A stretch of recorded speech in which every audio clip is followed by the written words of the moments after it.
অস্ট্রেলিয়ার একজন ডক্টর, নামটা এখন মাথায় নেই, কয়েকদিন আগে আমি ওনার আর্টিকেলটা পড়লাম, অ্যাবসলিউটলি 2 সপ্তাহ আগে, মুসলমান ডক্টর। উনি গাজায় গেছে, প্যালেস্টাইনের হচ্ছে যে ইয়া করছে, ওটাকে কি বলে, অপারেশন করছে।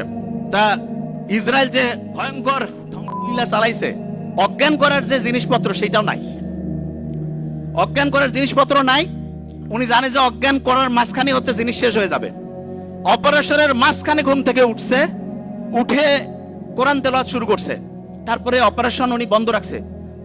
তা যিনি রুগী বলতেছেন আপনি অপারেশন করেন, বলছে ইশারা করছে, কোরআন তেলাওয়াত করছে, ইশারা করছে, বলছে তুমি কষ্ট পাচ্ছ না?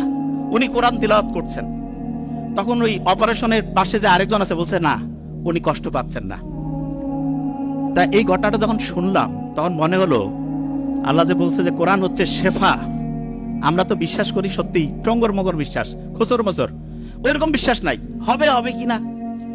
এবং সত্যিকার অর্থে অ্যানেস্থেটিক মানে অজ্ঞান করার যে জিনিসপত্র একটা নাই, কিন্তু আল্লাহর রহমতে সে কোরআন তেলাওয়াত করছে, কষ্ট পাচ্ছে না। ওই ঘটনাটা জানি তো, আলী রাদিয়াল্লাহু তাআলা আনহুর যে পায়ের মধ্যে তিল লাগছিল, নামাজের সময় বের করতে বলছে। আল্লাহ দেখাই দিচ্ছে। এখন কেউ যদি প্যালেস্টাইনের ঘটনাগুলো একটু অ্যানালাইসিস করে দেখবে আল্লাহ যে আছে, এবং কেউ যদি আল্লাহকে ওইভাবে মন থেকে চায় অবশ্যই অবশ্যই পাবে।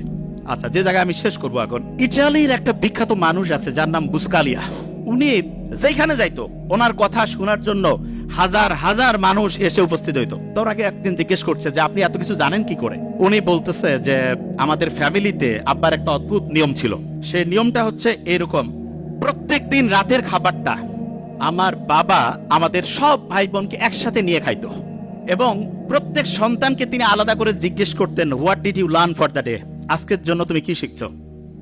প্রত্যেককে বলতে হইতো। একজন যদি ঠিকভাবে বলতে না পারে যে আমি আজকে কিছু শিখি নাই, খাবার টেবিলে খাবার রেডি, এক এক করে সবাই উত্তর দিচ্ছে, একজন বলছে আমি ঠিক আজকে কি যে শিখছি বুঝতেছি না, বাবা বলতো খাবার একটু দেরি হবে, বই নিয়ে আসো, পড়ো, সবাই মিলে শিখি, তারপরে খাবো। তা বুসকালিয়া বলতেছে যে আমরা যখন ছোট ছিলাম আব্বার এই অদ্ভুত আচরণে খুব বিরক্ত হইতাম, যে কি টর্চার শুরু করছে আমাদের। তা প্রত্যেক দিন বিকালবেলা প্রত্যেক ভাই বোন একজন আরেকজনকে বলতে হয় তুই কি শিখছিস আজকে বল। একজন যদি কেউ না শিখে, কারণ ওর জন্য সবারই খাওয়া বন্ধ, পরে শিখতে হবে তারপরে খাবে, তখন প্রত্যেকেই একদম রেডি বসে সবাই বলা শুরু করে দিছে। এমন হয়েছে একসাথে কয়েকজন, তাড়াতাড়ি বলতে হবে, তাড়াতাড়ি খাইতে হবে, ছোট্টবেলায় যেটা হয়। তা আমি অভিভাবকদেরকে বলবো আপনি আপনার সন্তানের জন্য একটা কাজ করেন, জাস্ট ওয়ান। সেটা কি?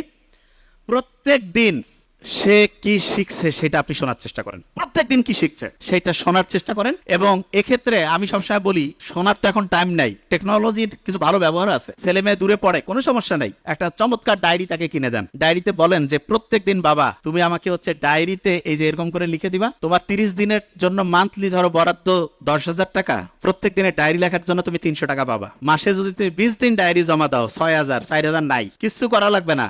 ছোট্ট মানুষ তো, সে চিন্তা করবে আমার এই টাকাটার দরকার আছে, ঠিক না? তুমি ডায়েরি লিখে দিবা না, তোমার কিছু করতে হবে না, ওকে ফাইন, দেখা যাবে তুমি 4,000 টাকা কম পেয়ে কিভাবে চলো। এবং এটা রেগুলার করতে হবে। আমার ছোট ভাই ওইখানে আছে ডক্টর নোবেল, তারা যখন কলেজে পড়তো আমি ওদেরকে রসুন আর গরুর মাংসে ঝোল দিতাম, আমি মেডিকেলে পড়তাম। তা আমার বন্ধু, আমার রুমমেট যারা বলতো দোস্ত তুই এরকম কেন রে, একটু গোস্ত দিবি। আমি বলছি না, এখন গোস্ত খাইলে ভবিষ্যতে গোস্তের কি আকর্ষণ সেটা থাকবে না। এই জন্য অনেকে আছে না সন্তানকে সবকিছু দিয়ে দেয়, মোটেই না। আপনার যা কিছু আছে ওইটা যদি সন্তান বুঝেছে ওইটা ওর, আপনার সন্তান ধ্বংস হওয়ার সম্ভাবনা 99%। এই জন্য সন্তানকে কষ্ট করাইতে শিখবেন, এবং এটা ম্যান্ডেটরি। এবং তাকে বুঝাতে হবে যে বাবা তুমি যেই ফ্যাসিলিটি পাচ্ছ এটা হচ্ছে এক্সট্রা, তোমাকে নিজে সবকিছু করে সামনে তোমার হিসাব, তোমার আমল তোমার হবে।